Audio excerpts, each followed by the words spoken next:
Speech का title ma'am that is up okay.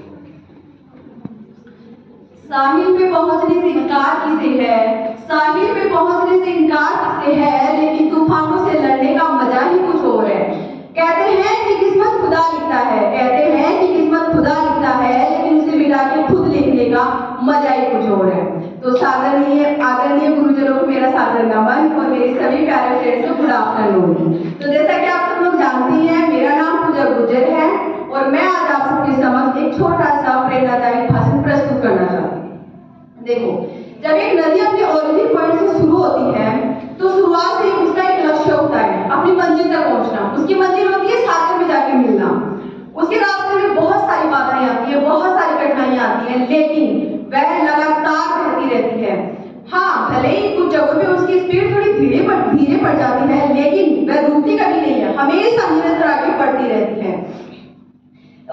मान लो कि यदि वह रुक जाए तो क्या होगा, उसका पानी ठहर जाएगा और वह कुछ दिनों बाद में सूख कर नष्ट हो जाएगी। तो सेम दोस्तों, ऐसा ही हमारी लाइफ में होता है कि हम अपनी सफलता के लिए लक्ष्य तय करते हैं, लेकिन उन्हें पाने के लिए लगातार प्रयास नहीं करते हैं। तो हमें नदी की तरह लगातार निरंतर अपना प्रयास करते रहना है, क्योंकि निरंतर प्रयास ही सफलता की कुंजी है। हमारी लाइफ में भी नदी की तरह बहुत सारी बाधाएं आएंगी, लेकिन हमें घबराना नहीं है, बल्कि उनसे डट के मुकाबला करना है, क्योंकि मुश्किलों का आना तो पार्ट ऑफ लाइफ है, लेकिन उन मुश्किलों से लड़के बाहर निकलना ही आर्ट ऑफ लाइफ है।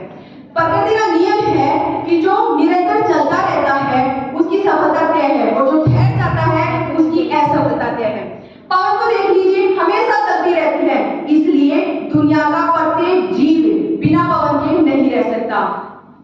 टाइम को देख लीजिए, हमेशा चलता रहता है, इसलिए आज पूरी दुनिया उसके अंडर काम करती है। आपका दिल, हमारा सबसे बड़ा दोस्त होता है। वो सिर्फ हमारे लिए धड़कता रहता है कि हम अपनी मंजिल को प्राप्त कर सकें। हमारे शरीर में बहने वाली रक्त की हर एक बूंद हमेशा बहती रहती है, किसके लिए? सिर्फ और सिर्फ हमारे लिए। हमारे शरीर जैसे बहुत सारे अंग हैं जो हमेशा चलते रहते हैं, हमें यह संदेश देते रहते हैं कि निरंतर चलना ही सफलता की कुंजी है। हमारे कान हमेशा सुनते रहते हैं, हमारी आंखें हमेशा देखती रहती हैं, किसके लिए?